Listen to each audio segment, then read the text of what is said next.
Radio Migrante every Sunday night from 9 to 10 p.m. on CHRY 105.5 FM. At magandang gabi po sa lahat ng nakikinig sa atin dito lamang sa ating Radio Migrante sa CHRY 105.5 FM, your leading source for diversity. Maaari nyo rin kami pakinggan sa www.chrY.fm at i-click lamang ang Listen Live, Bell 5973, Rogers Digital Cable 945 o sa tunein.com sa inyong mga smartphones or sa mga websites. Ang makakasama po niyong gabi ay yung tagapaglingkod na si Rhea Gamana, Louie Kiano, Peret Cleto, and Ish Cabanya. Hello Magandang mga gabi. kauban. Kababayan, kumusta? Magandang gabi sa mga tagapakinig ng Radyo Migrante sa buong mundo. Magandang gabi, umaga, hapon man. Magandang araw pa rin. Magandang araw.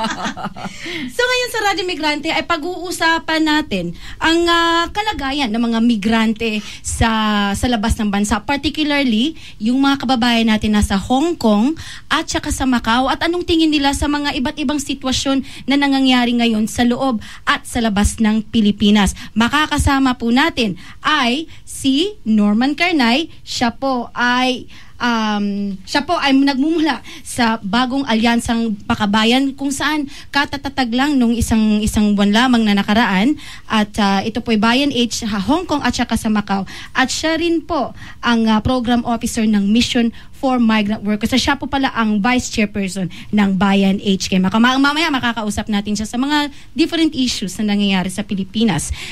So before tayo mag-proceed doon sa ating feature interview, ay news and information muna tayo. So, sinong gusto mo na? Ako na. Okay. Ngayon, ang ating unang balita ay tungkol sa isang Filipino household worker in Hong Kong na isang photographer. She captures life with black and white photos. Saisa Cruz Bacani, 27, is a second-generation domestic helper who says, "For me, photography is a universal language." This is what she told the New York Times. She currently documents the abuses suffered by fellow domestic workers in Hong Kong. She spends her overtime earnings for cameras, film, and lenses. Her work includes looking after Chinese-Australian employers' 7 grandchildren.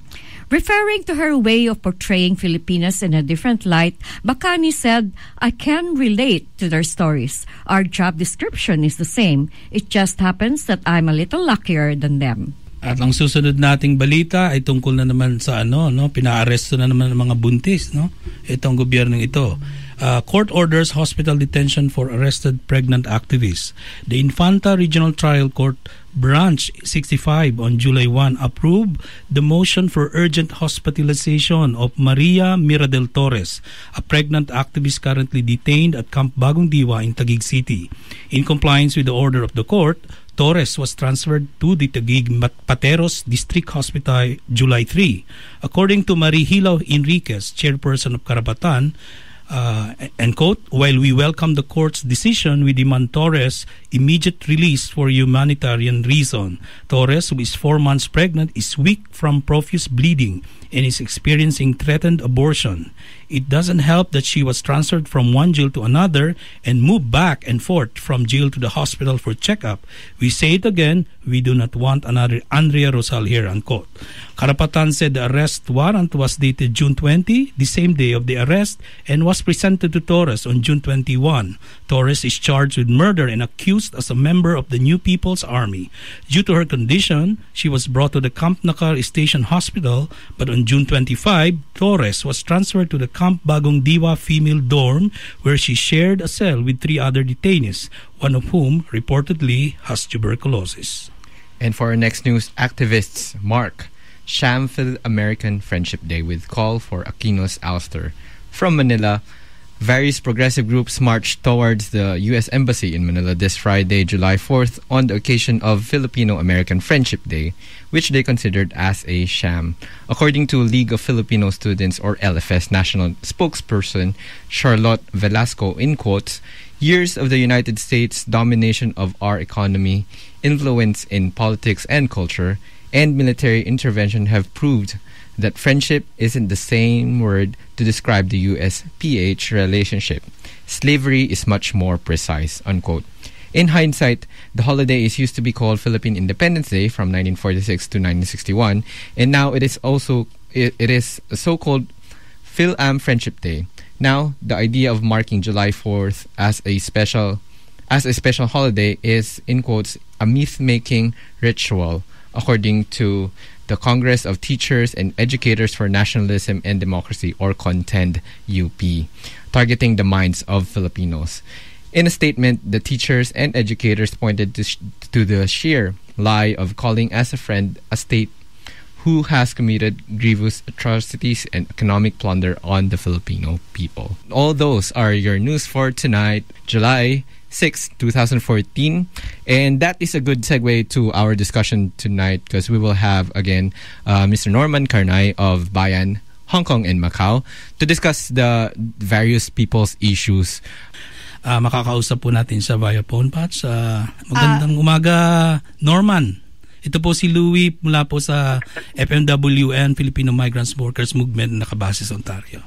Magandang gagilan sa mga tagapakinig ng Radyo Migrante dyan sa Canada. Salamat po sa inyong pagpayag na kayo ay ma-interview. Siguro ang unang tanong namin ay, nagtayo kayo ng formasyon ng bayan na diyan sa Hong Kong at Macau. Ano ang kahalagahan nito, lalo na sa darating na mga pagkilos gaya ng SONA na gagawin ngayong Hulyo? Ano po ang mga gagampanan ng Bayan Hong Kong diyan sa usapin ng SONA? Alam nyo, napakaganda ng tanong kasi itong pagkakatayo ng bagong alyansang makabayan sa Hong Kong and Macau ay senyalis din ng na nag-mature na kumbaga ang politika ng mga progresibong organisasyon dito sa Hong Kong. Nagtipon-tipon yung mga iba't ibang mga asosasyon ng mga Pilipino dito para nga ibangkila na talaga yung talagang alternatibo dito sa mga nangyayaring mga suliranin sa ating bayan, no? Kasi sinasabi ng maraming Pilipino, hindi na naman usapin na lang ng pagpapago ng mga presidente ang kailangan niya. Ang kailangan ay hindi na lamang regime change, kundi siyempre system change. At para sa mangyari yun, kailangan na intindihan ng mga Pilipino sa ibayong dagat, dito sa Hong Kong at Macau particular, at yun ang trabaho ng bayan Hong Kong Macau, na ibandila nga yung programa ng pambansang demokrasya bilang alternative natin. Now, dahil nga sa papalapit, tamang-tama, papalapit din yung State of the Nation address, no, na mangyayari nitong Hulyo, ginamit na rin yung pagkakataon para tipunin yung iba't ibang mga progresibong mga asosasyon dito sa Hong Kong para magkaisa, para ikampanya nga ang malawakang pagpapakilos doon sa gaganaping protesta sa bisperas ng SONA sa July 27. Kasi 28 sa Pilipinas, di ba? Pero dito kikilos ang mga Pilipino sa Hong Kong at Macau sa 27. Binanggit nyo yung president change, no? Hindi lang president change kundi system change. Punta tayo doon sa panawagan ngayon sa Pilipinas na ouster ni President Benigno Aquino III. Kayo po na nasa bagong alyansang makabayan, naniniwala ba kayo na dapat na bang patalsikin ang presidente ng Pilipinas? At kung kayo naniniwala, ano ang magiging alternatibo para dito? Alam mo, ang mga usap-usapan na dito na ating mga kababayan talaga. No? Kasi sa napakaraming taon na ng panunungkulan nitong si B.S. Aquino, wala talagang naganap na pagbabago. Sabihin na lang natin, ano ba siya? Disaster president, pork barrel king. Ngayon pang recently napatunayang unconstitutional and therefore illegal yung DAP na isinagawa nilang illegal na programa ng DAP. Nakakahaling tulad kung hindi man mas malala pa doon sa scam ng PIDAP. Andiyan din yung pinakahuli niyang, yung recently, yung ikinilis niya at maaari yung mapatunayan siya rin ay nag-violate ng ating konstitusyon nung pinirmahan niya itong agreement sa EDCA, no? At saka ngayon gusto pa niyang iratsada ang panibagong kilos para sa charter change. Kumaga ang dami-dami ng kasalanan ng administrasyong ito, at sinasabi nga ng mga usap-usapan dito ng mga migrante at mga Pilipino na kailangan na siyang panagutin. Kailangan ng panagutin ang gobyerno ito sa kanyang pagpapabaya sa kanyang pambobola sa sinasabi niyang tuwid na daan, no, pero bali-baliko at tuwid lang para highway lang yan para sa sa kanyang mga kauri, pero baku-bakong daan para sa ordinaryong mamamayan. Kaya ang mga Pilipino dito nag-usap kahapon ay 29th anniversary ng Filipinos in Hong Kong, yung ng migrante. Congratulations po. Happy anniversary. Oo. Sa ating mga kapwa-miyembro ng UNIFIL, no? At sila ay nag-lunsad kahapon din ng isang lunch forum kasama ang iba't ibang mga asosasyon, hindi lang yung mga miyembro nila, kundi yung mga iba pa dito, iba pang mga traditional na grupo at asosasyon. At pinag-usapan nga itong mga may init na usapin ngayon, tulad ng sa migrante yan, yung walang katapusang problema sa recruitment agency, no?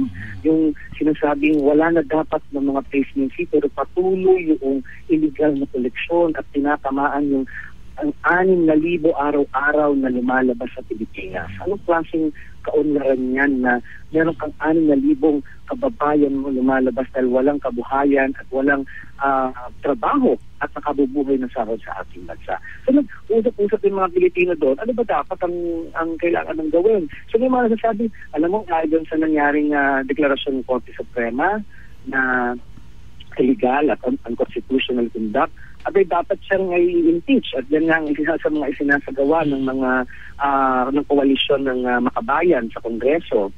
Isang daan yan, yung proseso ng impeachment. But of course, yung mga grassroots organizations natin, recently sa Pilipinas, naglunsad ng isang lakbayan ang mga magsasaka mula Central Luzon hanggang Maynila. At bitbit na nila sa kanilang mga streamer doon ang panawagan ng Bugapatalsik.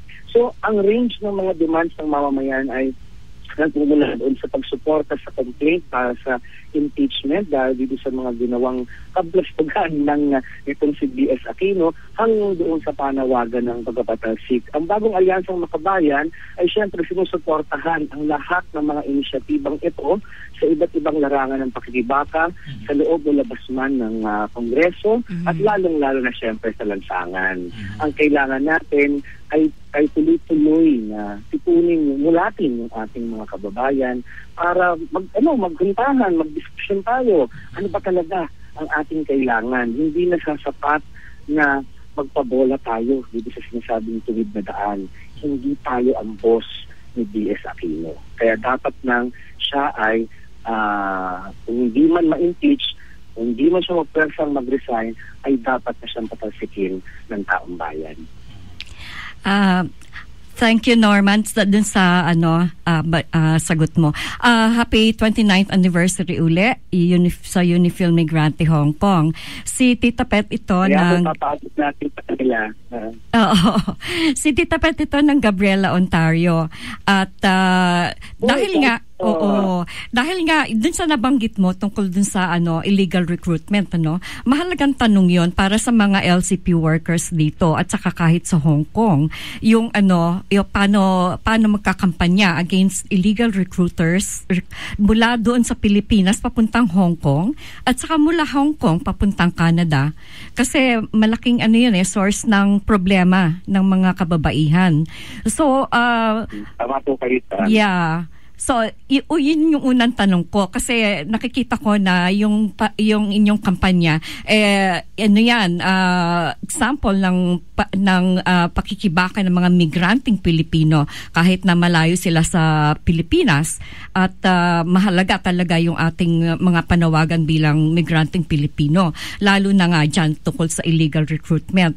Tapos yung ikalawang tanong ko, kung pwedeng kong dagdagan, yung tungkol naman sa kung ano naman ang magagawa natin tungkol sa yung kapayapaan na issues sa ating bansa, yung peace talks, paano tayo makakadagdag ng ng suporta bilang migranteng Pilipino. Sige po natin. Doon po sa unang tanong natin kaugnay sa illegal recruitment, sa usapin po ng mga abusado at tiwaling practices ng mga recruitment agencies. Mahaba-haba na po ang kasaysayan talaga ng pakikibaka ng mga taga-Migrante International at mga kasapi nitong organisasyon. Hindi lang sa Hong Kong, I'm sure maging dyan sa Canada, sa US, no? At ngayon nga ho, tinatali din natin yan sa issue ng trafficking, no? Right. Kasi nga, ayaw pa niya, sa batas ng Pilipinas, sabi nila, because of the POEA guidelines, no placement fee. Pero alam naman po natin ang katotohanan. No? Lumaki pa nga simula 2006 ang binabayaran ng mga lumalabas na mga migranteng Pilipino. Lalo na sa mga trabahong papunta sa household service workers. No? Kaya nga po dito sa Hong Kong, recently, itong nakaraang taon lang, ay may bagong henerasyon kasi ng mga bagong dating dito ng mga migrante na talagang sobra ho yung pagkabiktima sa kanila. At ngayon nga ho ay ang masaklap pa dito ay nakakasangkapan at nagiging kaputsaban nila yung mga financing companies, mga loan, yung mga nagbibigay ng mga loan sa Pilipinas at dito din po sa Hong Kong. At mula doon ay nakakatakas sa criminal na responsibilidad yung mga recruiter kasi pinapalabas na personal lang na utang yan ng mga migrante. Right. At hindi dahil kami illegal na collection na naganap. So ang ginagawa po ngayon ng mga bagong henerasyon ng mga complainants at mga biktimang ito, nagtayo po sila dito ng isang kilusan. Ang pangalan nila, ng network nila ay Eagle na. Isang kilusan para sa mga biktima ng mga illegal collection at illegal recruitment at trafficking. At tumawag po, tawag po na Eagle na at ang kanilang naging sign ay isang nung alagba na sinasabing stop, no? Parang itigil na yung illegal collection na yan. At mula ho dyan, mga mahigit, unang meeting lang ho niya na umawas po yung aming hall mahigit 400 na biktima ang nagpakita.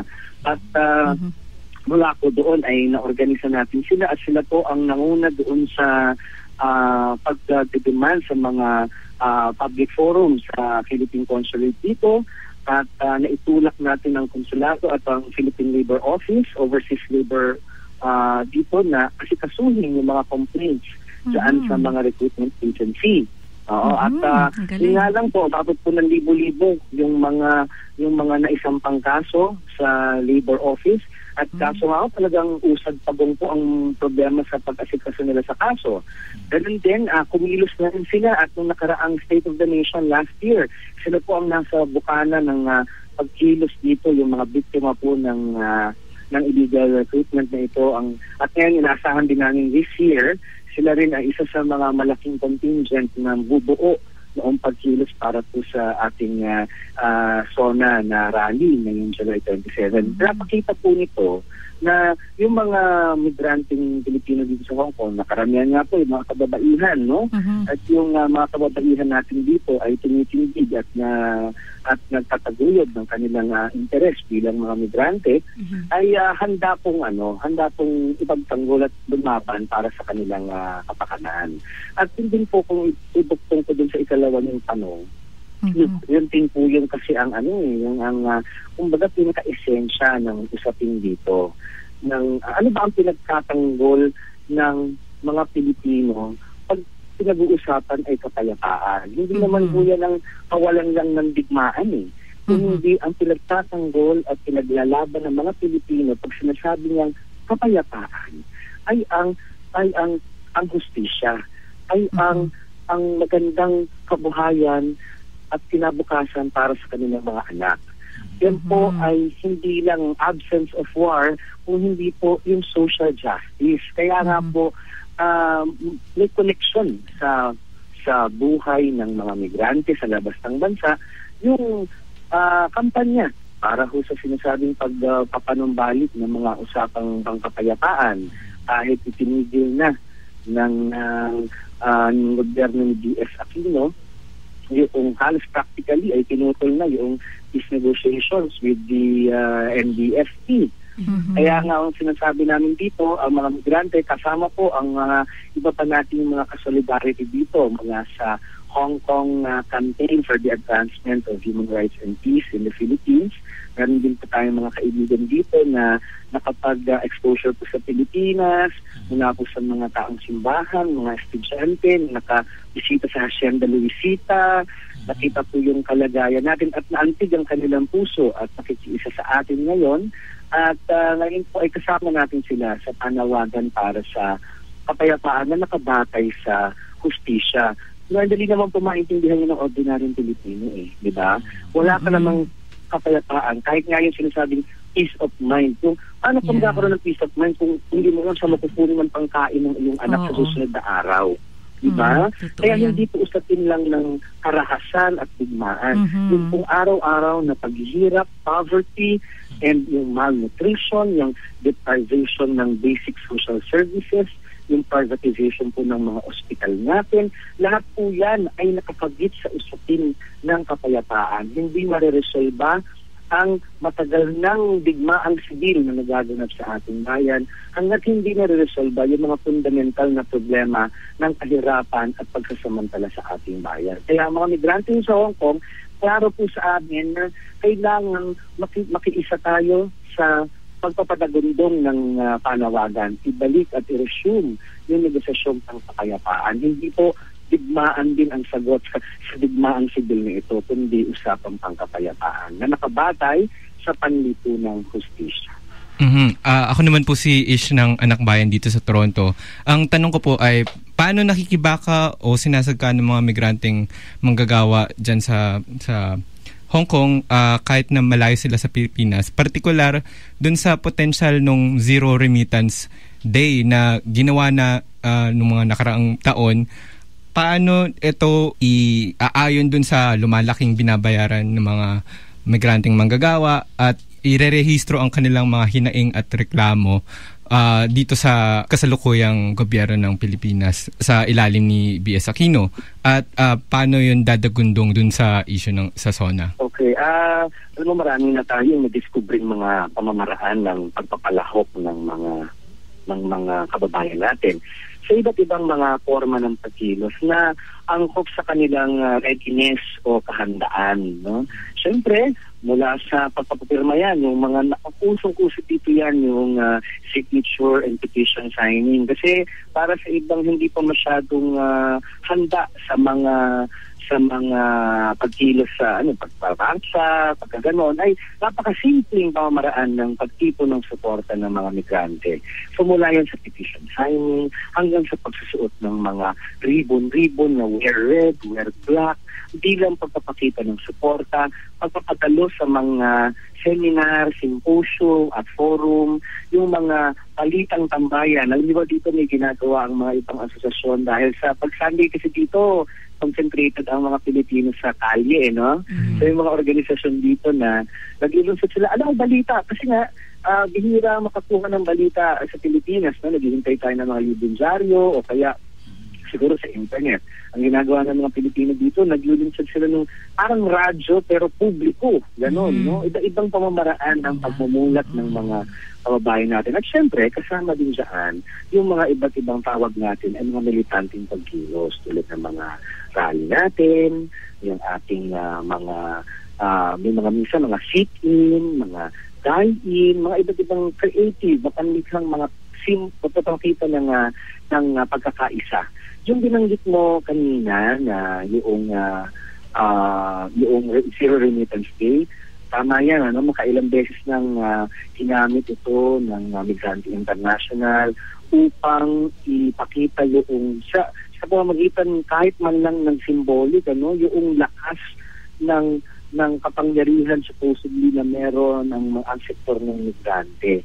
Of course, tuwing gagamitin niya ng Migrante International at tutugon ang mga members niya sa overseas.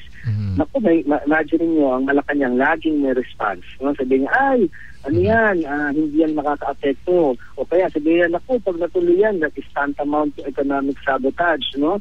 Pero the fact na nakareact mo na ang Malacanang at nakatungtong ang reaksyon na yon doon sa kumbaga yung issue na na binitbit noong panawagan ng Zero Remittance Day ay napakalaki ng tagumpay dahil nailalagay mo sa depensibo ang isang administrasyong matagal nang iisnat at nagdedegma ng mga overseas Filipinos. So, ano bang sa ilan na nakaraang mga SONA, wala ni isa man niyang nababanggit tungkol sa problema at kalagayan ng mga overseas Filipinos sa iba't ibang panig ng mundo. Yung mapa-puwersa mo ang Malacanang through their press secretaries ay napakalaki ng ano sa atin, ang tawag dito, contribution doon sa pagpapa-take notice ng sitwasyon at kalagayan ng mga overseas Filipinos all over the world.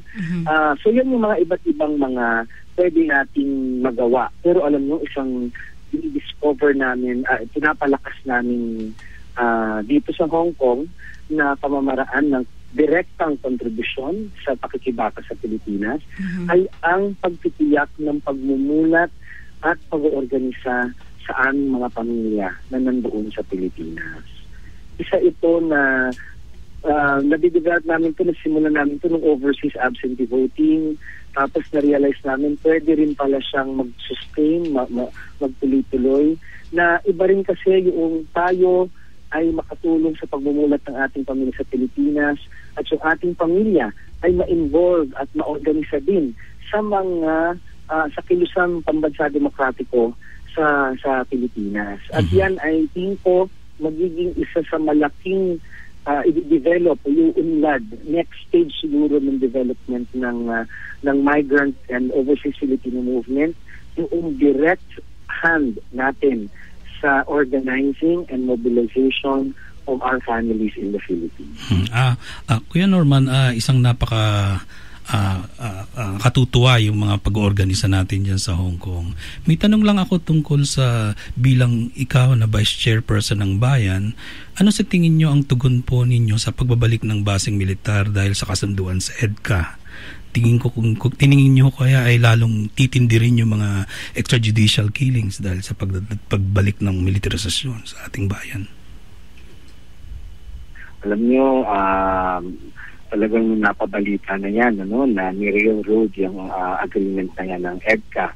Na kung dati, kasi ako, personally kasi, naging bahagi ako noong Kibaka para sa pagpapatalsik ng base militar in the 90s, nasa Pilipinas pa ako noon. At talagang kumulo ang dugo ko nung nabalitakan ko yung railroad ng EDCA agreement na yan. Imagine mo, ang kapalit noong malalaking base militar noong 90s ay transforma halos ang buong Pilipinas into one U.S. military base. They can do whatever they want. Rent-free, ha? Hindi, wala talaga silang halos kasusin. So, talagang invitation of puppetry and sell-out of our national sovereignty itong nagawang agreement na ito. At tiyak tayo, mula pa doon sa mga dating sinabi na natin yan, yung mga problema ng base militar noong 1990s, mula sa issue ng social ills, yung mga problem of yung commercialization of our women, yung prostitution of our women, yung social issues of yung mga neglected, yung mawawala ng mga kabataan, na malalagay sa problema dahil sa presensya ng mga tropang Amerikano, hanggang sa mga very serious issues of nuclear presence, at syempre, dahil bago pa nga dumating itong EDCA, andyan na ang mga tropang Amerikano through the Visiting Forces Agreement at kasama na ang mga Amerikano dyan sa pag-iikot nila sa Pilipinas sa counterinsurgency. Sa Mindanao, sa Bicol, nakabalita na yan. May mga drones na ginagamit sa Pilipinas in the guise of so-called palikatan exercises. Actually, ang nangyayari, itong mga Amerikano, kasama ang mga taga-AFP, ay nagsasagawa ng mga military operations sa ating countrysides. At sino ang tatamaan yan? Siyempre, ang ating mga kababayang magbubukid at ang ating mga kababayang katutubo, yung mga indigenous peoples natin. At diyak yan, with militarization comes a lot of the human rights violations. Yung escalation yan ay ina-expect na natin mula sa torture, extrajudicial killings, and unenforced disappearances. na hindi makakatulong doon sa pag-develop ng kapayapaan sa ating bansa at magpapalala ng tinatawag na culture of impunity ng Administrasyon Diaz Aquino. Kuya Norman, unfortunately po magtatapos ng ating feature interview ngayong gabi. Ngunit po hihingin nga namin kayo ng 1 minute po na mensahe para po sa lahat ng mga migranteng Pilipino na nakikinig po sa Radyo Migrante. Una po, nagpapasalamat ako sa inyong pakikinig at sana po magkaroon tayo ng mas maraming pagkakataon para makapagdiskusyon. Mula po sa mga migrante Pilipino dito sa Hong Kong, mabuhay po ang mga migranteng lumalaban dyan sa Canada. Kasama niyo po kami sa inyong pakikibaka. Maraming salamat po sa inyong imbitasyon. Maraming salamat po at mabuhay kayo. Buhay po kayo. Mabuhay. Si Norman Carnay ng Bagong Alyansa Makabayan H, Hong Kong at Macau. Synthesis na tayo. Okay. Yeah, mabilis lang. Makikita natin kung gaano kataas na yung kanilang narating sa pag-oorganisa ng mga migranteng manggagawa. Lalo pa kung ikukonsidera natin yung karamihan ng mga masang Pilipino doon ay mga pare-pareho yung trabaho nila. Kung paano sila pumapasok doon sa ganong trabaho sa live-in caregiver or domestic helper. At makikita yung ehemplo nila, yung modelo na pwedeng ikabit doon sa pag-organisa sa iba't ibang mga lugar sa katulad ng Canada. Katulad ng mga ginagawa nilang specificong petition signing, pagpunta sa mga kalye upang magbigay ng balita dun sa mga tumatambay lang ng mga migranteng manggagawa. At lalo pa dun sa sinabi ni Kuya Norman na pag-organisa dun sa kanilang mga pamilya na nasa Pilipinas. Yun yung magandang magawa rin sa iba't ibang pag-organisa sa labas ng bansa. Mabilis lang, Kuya Luen, Tita Pet. Kaya dito sa ginawang mga activities ni B.S. Aquino, siguro bigyan natin siya ng grado, no? Ang grado ni Aquino, no? Talagang bagsak, no? Kung bagsak ang grado niya, talagang dapat patalsikin na. Dahil sa napakadaming problema, no? Na dinala pa niya uli dito ang tropang kano, no?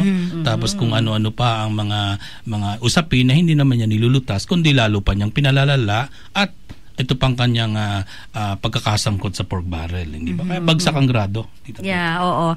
Yung grado namang yan, nangyari lang kasi sumusunod lang siya dun sa utos ng nung kanyang master. At ang boss niya? Ang boss niya ay yung Sino ba boss American niya? government, di ba? So, akin namang sasabihin ay tungkol din papuri talaga din sa Hong Kong na organizing dahil yun na nga, hindi lang yung social justice issues yung kanilang inaano dito, kinakampanya, kundi i-connect din nila ito dun sa peace issues dun sa Pilipinas dahil social justice na kailangan dun sa Pilipinas. So kaya nga meron yung organizing na kailangan para sa pamilya nila sa Pilipinas.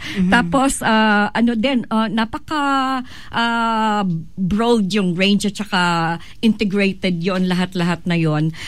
Tungkol dun sa sovereignty at sa mga ibang yung national issues natin sa Pilipinas, including yung culture of impunity na nangyayari. So, congratulations uli sa Hong Kong. Kaya sa mga taga-Hong Kong, isang bagsak. Isang bagsak. Kayo po ay nakikinig sa Radyo Migrante tuwing linggo mula alas 9 hanggang alas 10 ng gabi para sa balita at impormasyong mahalaga sa sambayanang Pilipino sa CHRY 105.5, your leading source for diversity.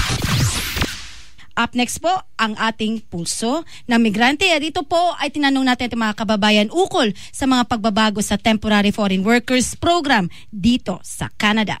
Kaharap ko po ngayon ay isang panauhin upang mahingan ng pahayag ukol sa pagbabago sa Temporary Foreign Workers Program. So magandang gabi po sa inyo, magpakilala po kayo at ano po ang reaksyon ninyo ukol sa pagbabago sa Temporary Foreign Workers Program? Magandang gabi, Rhea. Magandang gabi po sa mga listeners ng Radyo Migrante. Ito po si Catherine Carpio ng the Filipino Migrant Workers Movement, Migrante Canada. Hinihiling nating mga migrante, particular ng Migrante Canada, sa Minister ng Citizenship and Immigration Canada, ay ang bigyan ng landed status o kaya permanent residency ang mga live-in caregivers upon arrival. Dahil kahit ano pang tinatawag nilang fundamental close and open and close quotes, changes ang i-implement sa LCP or sa live-in caregiver program hanggat nandyan ang requirement na live-in at saka employer-specific at job-specific requirements, patuloy pa rin ang abuso at exploitation na mararanasan ng ating mga live-in caregivers. Ito ay hindi makatarungan at labag sa karapatang pantao ng mga caregivers. Nabanggit niyo po kanina yung organisasyong kinabibilangan niyo na Filipino Migrant Workers Movement. Pakipaliwanag po sa mga nakikinig sa atin sa Radyo Migrante, ano po ba ang Filipino Migrant Workers Movement at mensahe sa mga nakikinig sa atin ngayong gabing ito? Ang Filipino Migrant Workers Movement or FMWM for short ay isang progresibong organization ng mga manggagawang Pilipino dito sa Canada, particular sa Toronto o kaya sa GTA. At kami po ay miyembro ng Migrante Canada Alliance at isa po sa marami naming adhikain ay ang i-organize, i-mobilize at i-educate ang mga migranteng Pilipino. Isa po dito ay para imulat ang ating mga kababayan kung ano ang ugat ng kanilang or ating migrasyon at para maging aware tayo sa ating mga karapatan bilang manggagawa dito sa Canada. Ang message po natin sa mga listeners ng Radyo Migrante, mga kababayan natin ay ang maging mapagbantay. Maging mapagbantay po tayo sa mga ginagawang pagbabago, hindi lang ng live-in caregiver program at ng temporary foreign workers program, kundi pati na rin sa application ng permanent residency o kaya ng citizenship. At ang isa pa pong mensahe sa mga tagapakinig ng Radyo Migrante ay hinihikayat po namin kayo, mga listeners at mga fans ng Radyo Migrante na magmiyembro ng FMWM at para po masamahan niyo po kami na ilaban or makipaglaban or lumaban para sa karapatan at kagalingan ng mga migrante. At hanapin nyo lang po kami sa Facebook. Nasa Facebook na rin po kami, FMWM Filipino. O kaya tawag na po sa telephone number 416-878-4134 at hanapin po ang ating secretary na si Elsie Cancela. Hi Elsie! Salamat Rhea! Salamat po sa mga tagapakinig at fans ng Radyo Migrante. Mabuhay ang migranteng Pilipino. Maraming salamat, Catherine Carpio. Parang sa akin, personally na nakakatakot. Parang witch hunting siya. Kasi ang realidad, marami sa ating mga kababayan at sa mga ibang lahi din, yung mga migrant workers, maraming undocumented. Ibig sabihin, maraming mapapauwi, maraming masisira ang record na pumunta sila dito na magtrabaho. Magtatrabaho talaga sila. Sila nga ang gumagawa ng mga slave labor jobs dito na ayaw na hindi ginagawa ng mga citizens o mga ayaw nang gawin. May sinasabi sa on paper ng Canadian Labor Ministry ba yon na may shortage daw ng labor kaya nga gumawa sila, nag-create sila ng temporary foreign workers program in answer to that labor shortage. Pero in reality, hindi totoo yan. Walang labor shortage dahil nga maraming mga migrant workers na pumaso na yung kanilang work permit o kaya nag-expire na yung kanilang stay dito na nag-stay pa rin dito na sila na yung nagtatrabaho sa mga sinasabing labor shortages na yan. So, delikado sila. At saka disadvantage din yung bill na yan sa government kasi diniport yung mga undocumented workers na yan. Sino na ang magtatrabaho? So, dapat yung temporary status na yan, yung short-term na pagbigay ng pag-stay na visa ng mga migrante dito, dapat gawing permanente. Kasi sila nga ang nag-fill up ng labor shortages. So, it's actually working in the benefit of the government. Yung pagdating ng mga migrante. May isa lang akong tanong, anong reaction nyo doon sa sinasabi ng bang mga tao na inaagaw daw ng mga migrante yung trabaho sana na para sa mga Canadians? Anong reaction nyo tungkol doon? Hindi totoo. Kung may naagawan man ng trabaho, hindi kasalanan ng mga migrante na may nawala ng trabaho. Yung problema, actually yung temporary foreign worker program na it was created by the government. So sila ang nagpapaaway. Kung hindi man nila sinadyang pag-awayin yung mga migrante at saka Canadian citizens, kaya nga kailangan baguhin talaga yung programa. Alisin yung temporary nature ng program. Dapat gawing permanente. At walang mag-aagawan ng trabaho dahil ng ayaw ng Canadians, yun ang ginagawa, tinatanggap ng mga migrante. So, walang nag-aagawan ng labor. Pero may time talaga na, na parang yung kagaya ng RBC Bank na workers na finire nila yung kanilang mga staff tapos pinalitan temporary ng mga foreign workers. Ayun, in essence, naagawan nga sila ng trabaho but still hindi kasalanan ng mga hinire nila na foreign workers. Hindi sila may kasalanan. Kasalanan ng itong program nila. Sila ang gumawa ng pag-aaway. But sorry, I'm not attacking the government. I am attacking the program. Na dapat yun talaga. Ang solusyon doon, hindi yung pagbibigay ng temporary status, kundi pagbigay ng permanent status para nga makapagtrabaho at saka yung mga migrante at saka ma-develop yung full potential nila o kaya maiambag nila, maitulong nila yung kanilang full potential skills sa development ng Canada. Maraming salamat po. Sa aking sariling opinyon, walang nagbago o pagbabagong naganap sa Temporary Foreign Workers Program. Ang programang ito ay nagpapahirap sa aming mga manggagawa dahil pinagsasamantalahan nito ang aming lakas paggawa at ang aming kalagayan. Kung ang gusto nila ay ang pag-unlad, kailangan sa pag-unlad magkasama ang gumawa at papagawa. So ang aking ibig sabihin, para maging matagumpay ang programang Temporary Foreign Workers Program, bigyan kami ng kaagad ng status. Pagdating namin dito, hanggang sa matapos ang programang sinasabi nila na ikauunlad ng Canada. Ang ibig sabihin, ang pag-unlad kailangan magkasama ang gumawa at ang magpagawa. O ang manggagawa at ang bansang gustong umunlad. Maraming salamat po. At maraming salamat rin kay Ate Maru sa pag-rekomenda sa atin sa ating guest tonight. So for our community listings at announcements, call for submissions. Toronto-based literary collective Akdaan is calling for writers of Filipino descent here in Canada and the United States from various migrant workers communities to submit your works under the theme of migration and migrant labor. Works will be published in December of this year. Please email your entries to grupongakdaan, that's grupongakdaan@yahoo.ca, or you can look up Akdaan TO in Facebook. Anakbayan Toronto is happy to invite you all to a celebration of the Philippine struggle for true independence.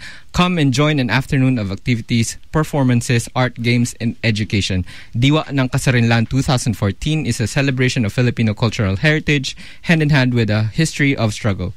Some of the performers include Southeast Cartel, No Budget Band, Akdaan Poetry Collective, Pantaayo, Kulintang Ensemble, Spin El Poeta, and more.